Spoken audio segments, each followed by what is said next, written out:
Bonjour tout le monde, c'est Jericho, j'espère que vous allez bien les amis, j'espère que vous êtes en forme pour ma part, ça va nickel. On se retrouve aujourd'hui les amis pour une toute nouvelle vidéo et j'espère sincèrement que celle-ci vous plaira. C'est vrai, je vous l'accorde que ça date, que ça fait longtemps, je vous ai pas présenté une telle vidéo sur les mutations génétiques ou quelque chose d'étrange. Et je suis entièrement désolé. Je peux même rajouter que ce genre de vidéos existent sur YouTube. Les mutations génétiques par-ci, par-là, les vidéos sur les mutations génétiques, ça existe vraiment beaucoup sur YouTube. Mais cette fois-ci les amis, ce que vous allez voir, c'est pas vraiment les mêmes choses que vous avez déjà vu sur les autres vidéos. Je vous demande juste de partager cette vidéo à vos proches, à vos amis, à votre famille si celle-là vous a appris quelque chose, car vraiment je trouve que vraiment il y a quelque chose à apprendre dans cette vidéo, il y a quelque chose que vous ignorez, que moi j'ai ignoré, et ça m'a permis justement de savoir qu'il y avait vraiment des maladies génétiques très rares, on va dire très étranges et très rares même. Sur ce, bon visionnage à tous les amis.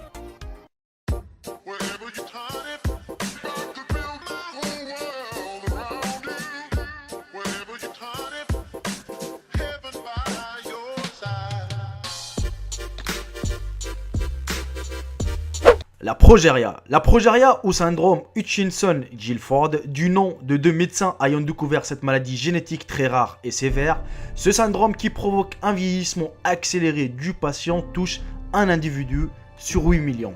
La majorité des enfants touchés par cette maladie meurent des maladies liées à l'âge ne dépassent malheureusement pas l'âge de 13 ans.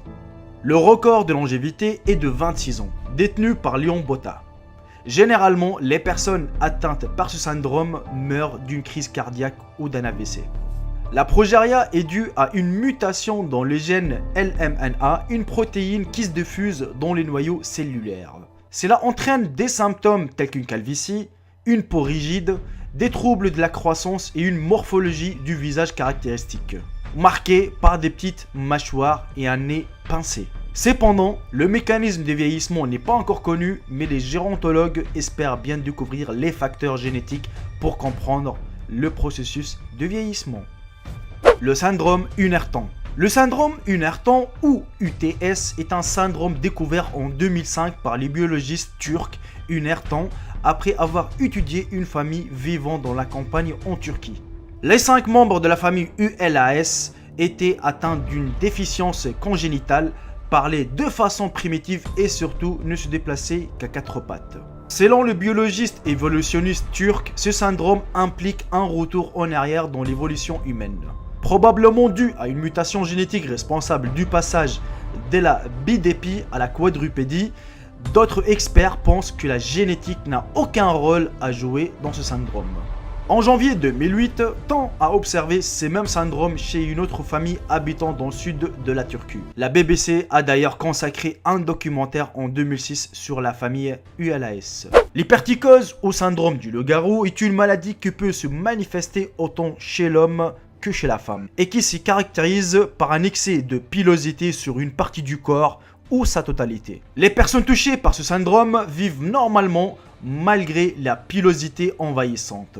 Un traitement hormonal peut l'atténuer. Très peu de cas ont été recensés, on parle d'une vingtaine dans le monde, mais son apparition au Moyen-Âge peut être la cause de la naissance du mythe du loup-garou. L'épidermodysplasie viruciforme. C'est une maladie très rare qui se rapproche des verrues persistantes. Elle rend les personnes sujettes au papillomavirus de type 5 et 8. Cette maladie apparaît en général entre 4 et 8 ans. Les plus souvent avant l'âge de 20 ans, mais peut parfois se déclencher plus tard. L'épidermodysplasie provoque des macules squameuses et des papules exubérantes et pseudo-tumorales au niveau des mains et des pieds et même sur le visage. Ces éruptions cutanées peuvent ressembler à du bois. L'apparition de la maladie est favorisée par le rôle des gènes EVER1 et EVER2, situés sur le chromosome 17, mais on ne connaît pas encore leur fonction. Ce trouble a attiré l'attention du monde entier en 2007 quand un Indonésien de 34 ans, Ded Koswara, est apparu sur une vidéo publiée sur internet. Un an plus tard, après une opération, 95% de ces verrues ont été retirées. Pour le moment, c'est la seule solution connue pour venir en aide à ces personnes. Le déficit immunitaire combiné sévère, DICS. Il s'agit d'une maladie génétique très rare qui est due à une malformation génétique sur le chromosome X. Le DICS se caractérise par l'apparition d'infections graves puisque les enfants ne peuvent pas se défendre en raison d'absence totale des lymphocytes T. Lorsque l'on parle d'enfants bulles, c'est à cause de cette maladie. Les enfants atteints par cette malformation génétique doivent être confinés dans une chambre stérile. C'est le film L'Enfant Bulle, sorti en 1976, qui a rendu cette maladie célèbre. Le film s'est inspiré de l'histoire vraie de David Vetter et Ted DeVita. David Vetter a dû vivre dans 7 prisons en plastique pendant 13 ans. Il est décédé en 1984 suite à une greffe de moelle osseuse qui n'a pas fonctionné. Aujourd'hui, une thérapie génique est en cours d'expérimentation pour essayer de traiter ces enfants. Le syndrome de Leschnian. Ce syndrome est encore une maladie génétique rare qui touche une personne sur 380 000, principalement des garçons. Elle s'est traduite par une surproduction d'acide urique qui rentre dans les processus de traitement des déchets organiques et que l'on retrouve dans le sang et l'urine. L'acide urique est responsable des crises de gouttes importantes. La maladie affecte aussi les fonctions neurologiques du patient et son comportement. Les malades peuvent effectuer des mouvements involontaires de leur corps et l'on peut également observer des comportements d'automutilation comme se cogner la tête, se mordre le doigt ou ses lèvres. D'après les chercheurs, ce syndrome serait dû à la mutation du gène HPRT1 qu'ils ont pu observer chez 75% des malades. Pour l'heure, des traitements existent pour soulager la goutte, mais rien pour venir en aide sur le plan neurologique et comportemental.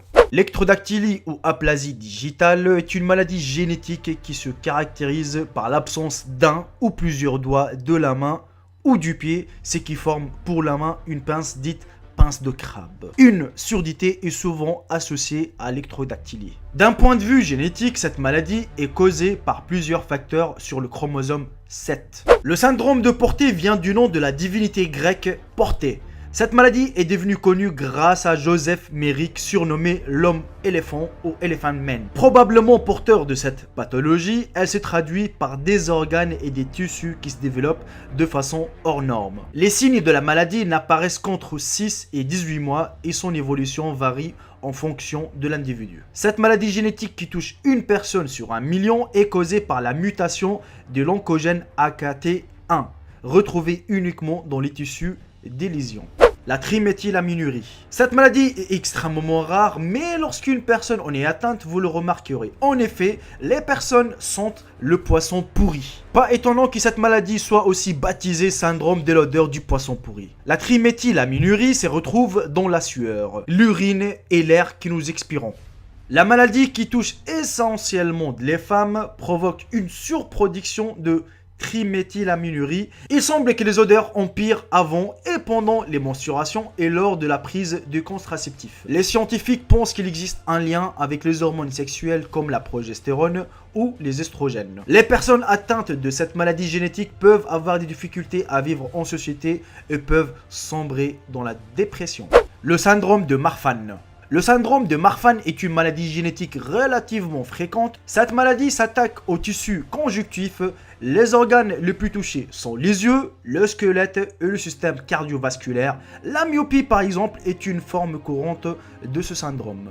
Les personnes atteintes de cette maladie ont tendance à avoir les bras et les jambes longues et fines, des pneumothorax spontanés ainsi qu'une scoliose importante. La maladie génétique est héréditaire et touche une personne sur 3000 à 5000. Elle touche autant les hommes que les femmes.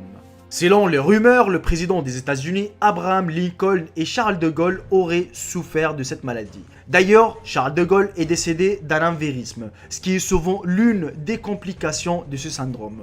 Et on arrive malheureusement à la fin de cette vidéo les amis, j'espère sincèrement qu'elle vous aura plu. Si c'est le cas, n'hésitez surtout pas de lâcher un bon petit j'aime. C'est la récompense, de partager la vidéo à vos proches et mettre un bon petit commentaire pour me dire ce que vous en pensez. Sur ce, je vous embrasse tous, profitez bien de votre journée et je vous dis à très bientôt pour une nouvelle vidéo. Salut tout le monde, c'était Jericho, bye bye, ciao ciao.